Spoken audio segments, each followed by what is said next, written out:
नमस्कार, आदाब, जय भीम, सत श्री अकाल। लोकनियुक्ता लाइव से मैं हूं सैयद मुजीब। आज मैं अपने दर्शकों को एक ऐसी शख्सियत से मिलवाने जा रहा हूं जिसका नाम हर शोबों में बड़ा अदब व एहतराम के साथ लिया जाता है। सामाजिक क्षेत्र हो या फिर विधि की गतिविधियाँ, वे हर जगह पेश पेश नज़र आते हैं। जी हाँ, मेरी मुराद है एडवोकेट महमूद प्राचा जी से। तो आइए दर्शकों, मैं उन्हीं से आपका परिचय करवाने जा रहा हूं, जो आज संतरा नगरी के नाम से विख्यात नागपुर शहर में किसी एक कार्यक्रम में शिरकत करना आए हैं। तो प्राचा साहब, लोकनियुक्ता लाइव में आपका स्वागत है। मैं आपसे सीधा सवाल कर रहा हूं कि जिस कार्यक्रम में आप यहाँ पधारे हैं, उसमें भाग लेने के लिए उसका शीर्षक, उसका उन्वान, उसका विषय समाजवादियों से प्रधानमंत्री और आम्बेडकरवादियों से अपोजिशन लीडर, ये उसका शीर्षक है। तो मैं आपसे सीधा सवाल कर रहा हूँ कि मुल्क को आज़ाद हुए 7 दशकों से ऊपर हो गया है कि अब तक समाजवादी प्रधानमंत्री हमारे देश को नहीं मिला। देखिए, अब तक जो मेरा ओपिनियन है, समाजवादी छोड़िए संविधानवादी प्रधानमंत्री भी नहीं मिला जो पूरी तरीके से संविधान का पालन करे। ऐसा प्रधानमंत्री भी हमारे देश को अभी नहीं मिला है।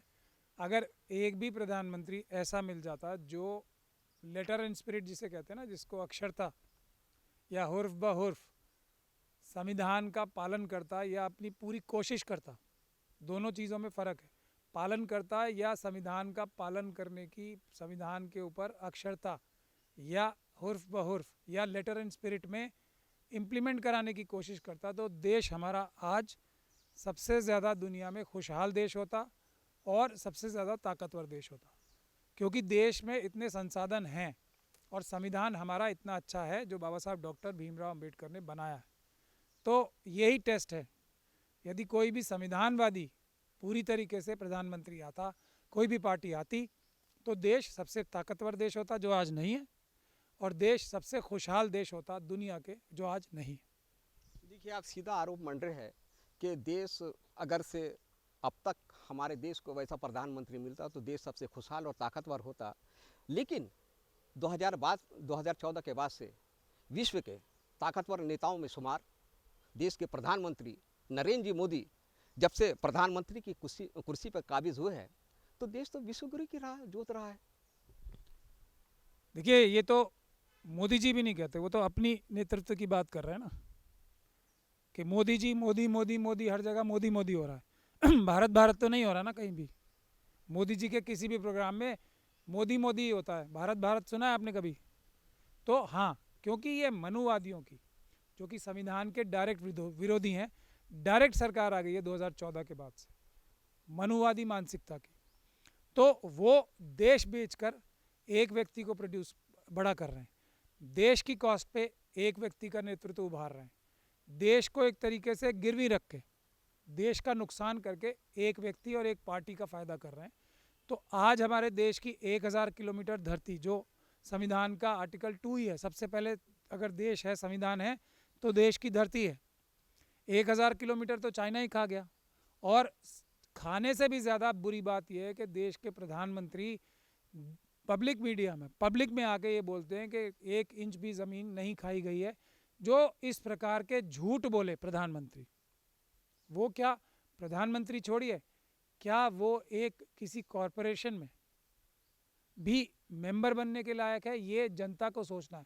क्योंकि देखिए, एक कॉरपोरेशन के मेंबर हैं वहाँ लद्दाख में, जो इस बात को कह रहे हैं कि चाइना हमारी 1000 किलोमीटर धरती खा गया है, और वो एक कॉरपोरेटर हैं। तो अगर कोई अच्छा कॉरपोरेटर भी होगा तो वो देश को सही बात बताएगा, इतनी बड़ी बात कभी भी झूठ नहीं बोलेगा, और वो तो प्रधानमंत्री हैं। तो जो प्रधानमंत्री इस प्रकार के झूठ बोले, उनकी तो एक लंबी सीरीज़ है झूठ बोलने वाली, लेकिन इस प्रकार का भी जो झूठ बोले, तो यही है उनकी कि उन्होंने पूरा देश बेच दिया, पूरा देश को गिरवी रख दिया, पूरा देश का नुकसान कर दिया, और सिर्फ अपनी छवि बढ़ाई। चाहे वो अमेरिका से हम कोई ट्रेड डील कर रहे हो, चाहे चाइना से कर रहे हो, चाहे किसी भी देश से कर रहे हो, हमारा ट्रेड डेफिसिट है हर एक देश से। चाइना से तो 20 का ट्रेड डेफिसिट है, इसी तरीके से अमेरिका और दूसरी कंट्रियों से, लेकिन चाइना से सबसे ज़्यादा है। लेकिन अपने देश को नुकसान पहुंचा लिया, अपनी छवि अच्छी कर ली, पैसे दे के लोग बुलाए, जहाँ जिस कंट्री में भी जाते हैं पैसे दे के लोग बुलाते हैं। अब या पैसे ना भी दिए जाएं तो अगर देश का प्रोग्राम होता है तो एनआरआईज़ को अगर एम्बेसीज बोलती हैं, अब पैसे देने के लिए मैं इसलिए बोल रहा हूँ कि फैसिलिटेट किया जाता है, मोदी जी की मीटिंग्स में आने के लिए ट्रांसपोर्टेशन दी जाती है, अच्छा खाना खिलाया जाता है एनआरआईज़ को, तो वो लोग आते हैं और मोदी मोदी चिल्लाते हैं। तो मोदी जी का पर्सनल नाम तो ऊपर हो रहा है, जो नाम ऐसा था जिसे बहुत सारे देशों ने ब्लैक लिस्ट कर रखा था मोदी जी का। मोदी जी ने अपना नाम तो सुधार लिया, अपना नाम तो बड़ा कर लिया, लेकिन देश का बिल्कुल नुकसान कर रहे हैं। देश का सबसे बड़ा नुकसान यही प्रधानमंत्री कर रहे हैं। देखिए, अभी आपने कहा कि यानी उनके जो प्रधानमंत्री के जो समर्थक है वही मोदी मोदी चिल्लाते हैं, जबकि देश में काफ़ी समस्या है, ये आपका कहना है। लेकिन भारत तो लोकतांत्रिक देश है, एक अपोजिशन जो रहता है, अपोजिशन पार्टी, उसका भी बहुत बड़ा उसको ताकत रहती है। तो अपोजिशन जो है इस देश में ऐसा तो नहीं कि बिल्कुल नग्न है, लेकिन वो क्यों नहीं इस बारे में कोई सवालात उठाते हैं, इस मसले का हल ढूंढने की कोशिश करते हैं? देखिए, मनुवादी मानसिकता ने, आरएसएस बीजेपी ने संविधान के ऊपर हमला किया है। अब संविधान के ऊपर हमला किया है बहुत बड़ा, मनुस्मृति लागू कराने की पूरी ताकत से कोशिश हो रही है, तो उसका सबसे पहला जो उनका कदम है वो संविधान कमज़ोर करना है। तो आप जिस ऑपोजिशन की बात कर रहे हैं आज, वो नज़र नहीं आ रही। क्यों? क्योंकि ऑपोजिशन के लोग अभी उतना, जो भी कोई भी पॉलिटिकल पार्टी हो, उतना तैयार नहीं है लाठी डंडे खाने के लिए पुलिस से, जेल जाने के लिए झूठे मुकदमों में, इतना तैयार नहीं है। तो असली सेंस में ऑपोजिशन ख़त्म हो गई है। ईडी, सीबीआई, पुलिस का दुरुपयोग करके और जो पैसे की ताकत का इस्तेमाल करके ये सरासर लूट और डकैती है जनता के वोटों के ऊपर। जहां आपने देखा कि कितनी सरकारें कोई और पार्टी जीती थी और बीजेपी ने एमपी और एमएलए, ख़ास तौर पे एमएलए अपनी तरफ कर लिए। अब लोगों का आरोप यह है, जिसमें दम भी नज़र आता है, क्योंकि बीजेपी कोई ऐसी पार्टी तो नहीं है जो लोग खींचे चले आए उसकी तरफ, एमएलए जीते किसी और पार्टी से और खींचे इस तरफ चले आ रहे हैं, ऐसी तो कोई उसमें बात ही नहीं है।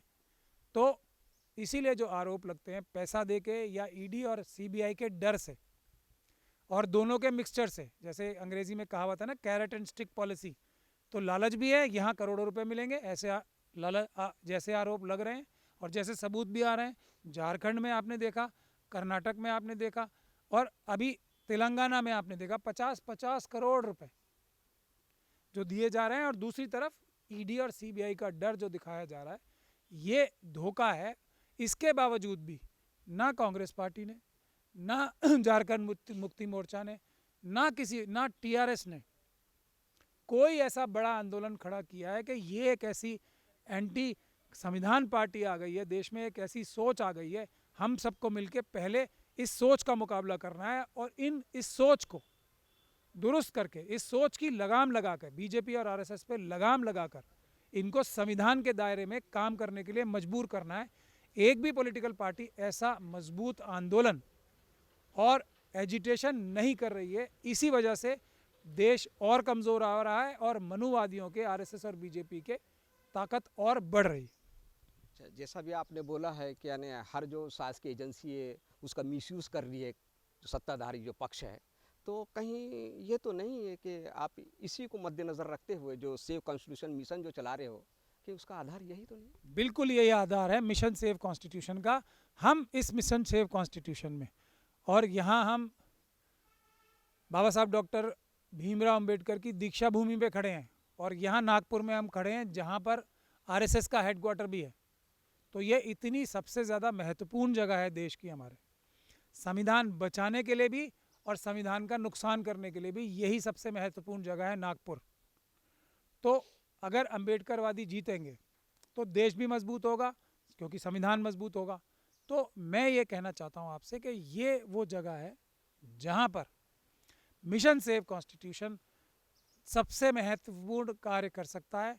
मिशन सेव कॉन्स्टिट्यूशन सिर्फ और सिर्फ ये है कि किसी भी हालत में कोई भी व्यक्ति किसी भी बीजेपी और आरएसएस को छोड़ के या मनुवादी मानसिकता की पॉलिटिकल पार्टियों को या संगठनों को छोड़ के, कोई किसी भी पॉलिटिकल पार्टी का व्यक्ति हो, किसी सोशल सामाजिक कार्यकर्ता हो या किसी सोशल ऑर्गेनाइजेशन का या किसी मजहबी या रिलीजियस ऑर्गेनाइजेशन का भी मेंबर है, ऑफिस बेरर है, तो वो मिशन सेव कॉन्स्टिट्यूशन ज्वाइन कर सकता है। हमारा काम सिर्फ ये है कि हम हर एक देश की डिस्ट्रिक्ट में, हर एक देश के कस्बे में, हर एक देश की म्यूनसिपैलिटी में, हर एक गांव में एक ऐसी टीम खड़ी करें जो संविधान के हिसाब से ही, जो हमारे नौकर हैं, सरकारी अधिकारी खास तौर पे MP MLA हैं, ये भी देश के जनता के नौकर हैं, इनको संविधान के हिसाब से काम करने के लिए मजबूर कर सके, बाध्य कर सके। ऐसी एक टीम हम छोटे से छोटे लेवल पे, गांव के लेवल पे,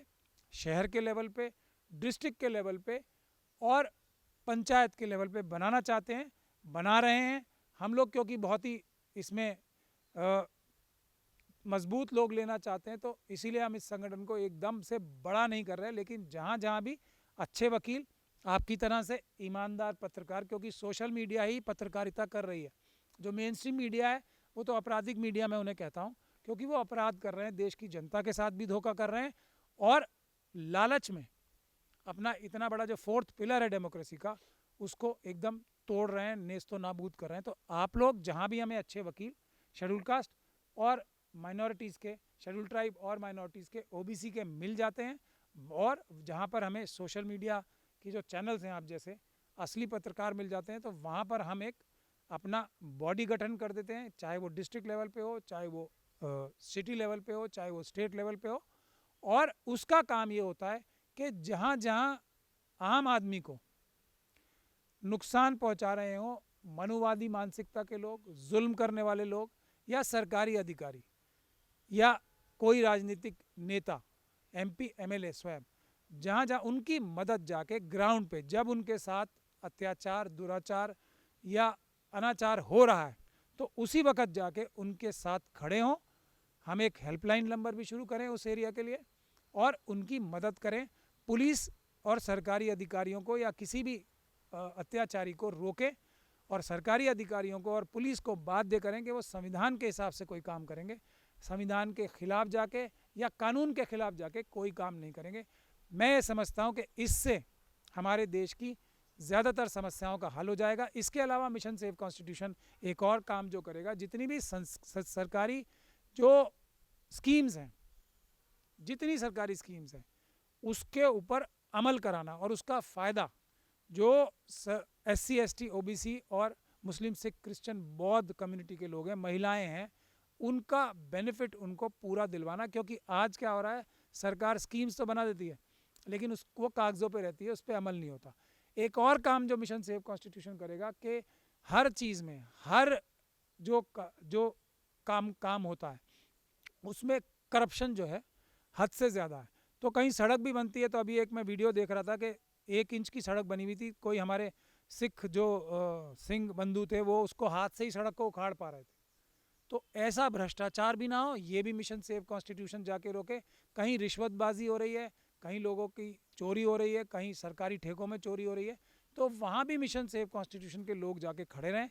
इसके अलावा एक और काम जो है, जैसे इंटरव्यूज़ में NFS की एक प्रक्रिया जो है ना, जो SC ST OBC और माइनॉरिटीज़ के लिए ही लागू होती है कि नॉट फाउंड सूटेबल इंटरव्यूज़ में, वहाँ भी हमारे संगठन के लोग, जहाँ भी कभी ऐसा इंटरव्यू हो रहा हो, तो हमारे संगठन के लोग जाकर खड़े हों वहाँ पे और निगरानी करें कि ये जो झूठे NFS किए जाते हैं, नॉट फाउंड सूटेबल, हर एक इंटरव्यू में हर तरीके से देखिए SC ST OBC और माइनॉरिटी के लोग ही ज़्यादा समझदार हैं, ज़्यादा कैपेबल हैं, ज़्यादा काबिल हैं, लेकिन उनको मनुवादी मानसिकता हर जगह, बावजूद इसके कि वो ज़्यादा काबिल हैं, उनको रिजेक्ट करती है, एकलव्य का फार्मूला अपनाती है और किसी को, हर एक काबिल व्यक्ति को NFS करने का जो बीड़ा मनुवादी मानसिकता ने उठा रखा है, उसको भी जाके मौके पे रोकने का काम।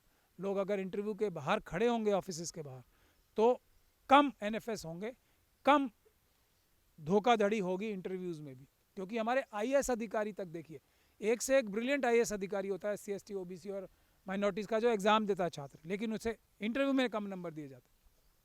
तो ये एक देश की हकीकत है। जेलों में SC ST और माइनॉरिटीज़ के लोग सबसे ज़्यादा हैं, तो जेलों में भी जाके पूछताछ की जाएगी, जो हमारा संवैधानिक और कानूनी अधिकार है। तो ये कुछ मोटे मोटे मुद्दे हैं जो मिशन सेव कॉन्स्टिट्यूशन करेगा, लेकिन उसकी शर्त एक ही है, जो लोग अपन न डर में आएंगे न लालच में आएंगे, वो आगे आएँ, ख़ास तौर पे वकील और आप जैसे बहादुर सोशल मीडिया एक्टिविस्ट, और मिशन सेव कॉन्स्टिट्यूशन जुड़े। ये कोई राजनीतिक संगठन नहीं है। हाँ, लोगों के लिए सबसे बड़ी राजनीति, यानी कि उनके अधिकार दिलाने की राजनीति हम लोग कर रहे हैं, और यही सबसे बड़ी राजनीति है। और हम लोग ये भी चाहते हैं कि मिशन सेव कॉन्स्टिट्यूशन के लोग जो वीकर सेक्शंस हैं, उन्हें उनके वोट के अधिकार के बारे में बताएं, और वोट किस तरीके से कहाँ प्रयोग करना है उसके बारे में भी सजेशन दें। लेकिन ये थोड़ी बात की बात है, जब हम लोगों के ऊपर लोगों का विश्वास बन जाएगा, तब हम लोगों को वोट की असली ताकत का असली फ़ायदा दिलवा पाएंगे। प्राचा साहब, एक सवाल और है मेरा कि अक्सर आपके लबों पे ये बात भी तैरती रही है और आपको ये आरोप मढ़ते रहे सरकारों पे कि सरकारें जो एससी और एसटी के लिए जो वेलफेयर फंड का जो प्रावधान करती है वो उन्हें नहीं मिलता, वो समाज को सिर्फ बेर दिखा के आंवला खींचने का कार्य करती है। तो थोड़ा बताइए कि ये मिशन जो आप चला रहे हैं तो इसमें आपको कहाँ तक यश मिल रहा है? देखिए, अब आपने बड़ी अच्छी बात उठा दी है। एक तो बहुत सारी स्कीम्स हैं, दूसरी जो शेड्यूल कास्ट, शेड्यूल ट्राइब और माइनॉरिटीज़ के लिए हैं, और गरीबों के लिए हैं, महिलाओं के लिए हैं, बच्चों के लिए हैं, वो तो स्कीम्स हैं बहुत सारी। लेकिन शेड्यूल कास्ट और शेड्यूल ट्राइब कम्युनिटी के लिए एससी सब प्लान और एसटी सब प्लान नाम की एक स्कीम चल रही है 1980 के दशक से। ये स्कीम क्या कहती है कि किसी भी राज्य में जितनी जो बजट बनेगा उसमें शेड्यूल कास्ट कम्युनिटी की जनसंख्या के हिसाब से बजट में उनकी रिजर्व होगी पैसा। कि जैसे देखिए, महाराष्ट्र में करीब 12%, महाराष्ट्र का एग्जांपल देता हूँ, शेड्यूल कास्ट कम्युनिटी के लोग हैं, और करीब 10% शेड्यूल ट्राइब कम्युनिटी के लोग हैं। तो महाराष्ट्र में जितने भी लाख करोड़ का बजट बनेगा हर साल 1980 के दशक से, उसमें 10% शेड्यूल कास्ट कम्युनिटी के लिए पैसा आवंटित रहेगा। वो कहीं और खर्च नहीं हो सकता, वो कहीं और डाइवर्ट नहीं हो सकता, और वो अगर एक साल में खर्च नहीं होगा तो वो अगले साल बचा हुआ पैसा चला जाएगा, वो यूं का यूं सुरक्षित रहेगा। इसी प्रकार से शेड्यूल ट्राइब कम्युनिटी महाराष्ट्र में 10% है। तो ये 10% पैसा, 12% शेड्यूल कास्ट और 10% शेड्यूल ट्राइब, तो ये हर साल 10% पैसा शेड्यूल ट्राइब कम्युनिटी के लिए रिजर्व है, बिल्कुल सुरक्षित है। ना वो किसी और चीज़ पे खर्च हो सकता है, और ये पैसा उनके इलाके में सड़कें बनाने पे भी खर्च नहीं होता है, वो नहीं माना जाता। सड़कें तो सबके लिए इस्तेमाल के लिए होती। और अगर वो पैसा भी 10% शेड्यूल ट्राइब पे नहीं खर्च होता उनके ऊपर, ख़ास तौर पे सिर्फ और सिर्फ उनके लिए, तो वो अगले साल के लिए चला जाएगा। तो इस तरीके से इतना पैसा शेड्यूल कास्ट कम्युनिटी के लिए महाराष्ट्र में और शेड्यूल ट्राइब कम्युनिटी के लिए है कि आज वो ना खर्च किया हुआ पैसा अगर सरकार कहीं और खर्च नहीं कर पा रही है, और नहीं किया है जानबूझ के, ये धोखाधड़ी है बहुत बड़ी, हर एक सरकार ने ये धोखाधड़ी की है। तो अगर नहीं है तो वो इतना पैसा इकट्ठा हो चुका है कि महाराष्ट्र और देश के, ख़ास तौर पे महाराष्ट्र की बात कर रहा हूँ, और देश के हर एक एससी और एसटी परिवार करोड़पति हो सकता है, इतना पैसा उनका है।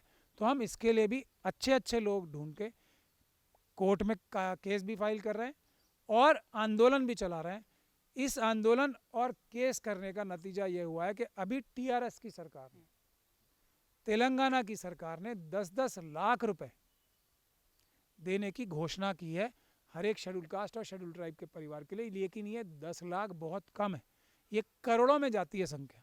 तो देश का हर एक परिवार एससी एसटी सब प्लान की वजह से करोड़पति है।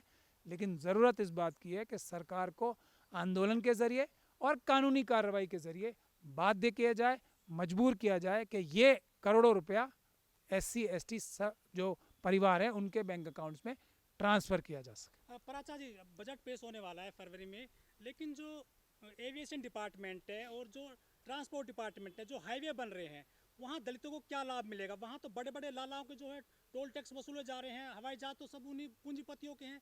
तो दलित वहाँ पे कैसे प्रॉफिट ले सकता है? सरकार को आप क्या कुछ बताना चाहेंगे इसको लेकर बजट पेश होने से पहले? देखिए, पहले तो अगर भ्रष्टाचार ही ख़त्म हो जाएगा, इन सब जो ये ठेके दिए जाते हैं या स्कीम्स चलाई जाती हैं, तो तब फ़ायदा वीकर सेक्शंस को होगा। और आम जनता को भी होगा, जो आम जनता प्रयोग करती है। लेकिन जो मनुवादी मानसिकता की सरकारें हैं वो तो अडानी अंबानी या कुछ 2 4 5 और लोग जो हैं वो सारी जनता का पैसा छीन कर चुरा के भ्रष्टाचार से उनके हवाले कर रही हैं। इसीलिए तो देश गरीब होता जा रहा है और अंबानी और अडानी अमीर होते जा रहे हैं। देश बिल्कुल नीचे कगार पे जा रहा है गरीबी के, और 85 करोड़ लोग तो हमारे स्वयं माननीय प्रधानमंत्री जी बताते हैं कि 5 किलो अनाज के ऊपर मजबूर हो गए। सरकार की तरफ टिकटिकी बांध के देखते हैं कि 5 किलो अनाज हमें मिलेगा महीने पे, उससे हम अपना पेट भरेंगे। इतना गरीब तो देश प्रधानमंत्री जी अपने आप ही बता रहे हैं हो गया। और अडानी जी उसके दूसरी तरफ देखा जाए तो विश्व के दूसरे नंबर पे, और अभी थोड़ा गिर के तीसरे नंबर पे आ गए हैं क्योंकि हम लोगों ने इतना जो इसके बारे में आवाज़ उठाई, वरना वो 1 नंबर पे जाने वाले थे और वो चले ही जाएंगे। क्योंकि ये पैसा जो है, बहुत लोग कहते हैं और हमारा भी आरोप है, ये अमित शाह जी का और मोदी जी का पैसा है। तो ये मोदी जी और अमित शाह जी जो अपनी इच्छा है ना, मन में छुपी हुई इच्छा कि हमें दुनिया का सबसे ज़्यादा रईस व्यक्ति बनना है, यही तो उनकी बेसिक इच्छा नज़र आती है। देश के प्रति तो कोई उनके लिए कोई इच्छा ही नहीं है। तो वो अपने ऑल्टर ईगो से, जैसे अंग्रेजी में कहते हैं ना ऑल्टर ईगो, अडानी जी के माध्यम से वो इच्छाएं जो उनकी खुद वो पूरी नहीं कर सकते, नहीं तो पकड़े जाएंगे, तो वो अडानी जी के माध्यम से दुनिया का उनको सबसे रईस व्यक्ति बना के अपनी मन में छुपी हुई असली इच्छाएं पूरी कर रहे हैं अपनी ऑल्टर ईगो से। तो और उनको लाखों करोड़ रुपए बैंकों से दे दिया गया है, जिसको वो हेरा फेरी करके धोखाधड़ी कर रहे हैं उसमें अडानी साहब। अगर वो चाहें तो मुझ पर डिफेमेशन का केस कर सकते हैं अडानी साहब, तो मैं ये साबित भी कर दूंगा बात जो मैं कह रहा हूँ। तो ये है, मगर वो करेंगे नहीं क्योंकि उनका झूठ पकड़ा जाएगा और मैं ये साबित कर दूंगा बात कि कितना पैसा उन्होंने बैंकों से चुराया और देश की जनता को कितना लूटा है और उससे ये अमीर बने। तो इसीलिए फ़ायदा तभी होगा जो काम हम मिशन सेव कॉन्स्टिट्यूशन के ज़रिए कर रहे हैं, भ्रष्टाचार रुके और SC ST सब प्लान का पैसा उनके पास आए और जो जितनी भी बेनिफिशियरी स्कीम्स सरकारें चलाती है उनका फ़ायदा मिले। अन्यथा हम लोग सिर्फ बातें करते रहेंगे, हम लोग सिर्फ आवाज़ उठाते रहेंगे, कुछ नहीं होगा। इसलिए आंदोलन करना और मिशन सेव कॉन्स्टिट्यूशन से, या जो इसके ध्येय हैं या जो इसके एम्स एंड ऑब्जेक्टिव्स हैं, हमारे साथ ना भी जुड़ें, तो जो हम बातें कह रहे हैं लोगों की, अगर वो उससे इत्तेफाक रखते हैं लोग, SC ST OBC और माइनॉरिटीज़ के लोग, तो उसको इम्प्लीमेंट करना शुरू करें, तभी देश सबसे ताकतवर भी होगा, तभी देश सबसे रईस देश भी होगा, अमीर देश भी होगा, और तभी देश में न्याय होगा, सामाजिक भी और आर्थिक भी और एजुकेशन न्याय भी। जो हाईवेज बन रहे हैं हमारे देश में, जैसे अडानी बना रहे हैं हमारे देश में, कई लाख करोड़ का उनको ठेका दे दिया जाता है। जो SC सब प्लान का पैसा होता है वो तो उनके खाते में चले जाता है, दलितों के हिस्से में क्या आता है फिर? दलितों के हिस्से में धोखा आता है। या SC 5 ST किलो अनाज आता है, 5 किलो अनाज वो भी कहाँ आ रहा है, उसमें भी कितना घोटाला हो रहा है। ये तो बोल रही है ना सरकार के 5 किलो दे रहे हैं, आप तोल के देख लीजिए एक को भी 5 किलो मिलता हो तो उसमें भी चोरी है। मतलब इतनी ज़्यादा घृणित मानसिकता है, मनुवादी मानसिकता, कि 5 किलो अनाज में से भी चोरी, वो भी कौन सा पूरा मिल रहा है और वो भी कौन सा किसी के का दान थोड़ी है, देश की जनता का पैसा है ना। एक तो ये हमारे देश में चलन चला हुआ है कि कोई मुख्यमंत्री कहता है मैं इतने पैसे दे रहा हूँ, कोई प्रधानमंत्री जी कहते हैं मैं इतने पैसे दे रहा हूँ। भाई हमारा पैसा है, तुम तो नौकर हो, जनता के नौकर ही है ना, पब्लिक सर्वेंट है ना। तो नौकर मालिक को ये बताता है कि मैं मालिक को पैसे दे रहा हूँ। ये क्यों है? क्योंकि मनुवादी मानसिकता हावी है देश में।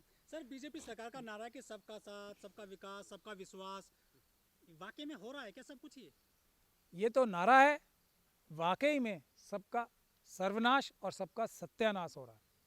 ना सबका विकास हो रहा है, ना सबका साथ हो रहा है, ना सबका क्या है और विश्वास हो रहा है। हाँ, सबका सत्यानाश और सबका सर्वनाश जरूर हो रहा है।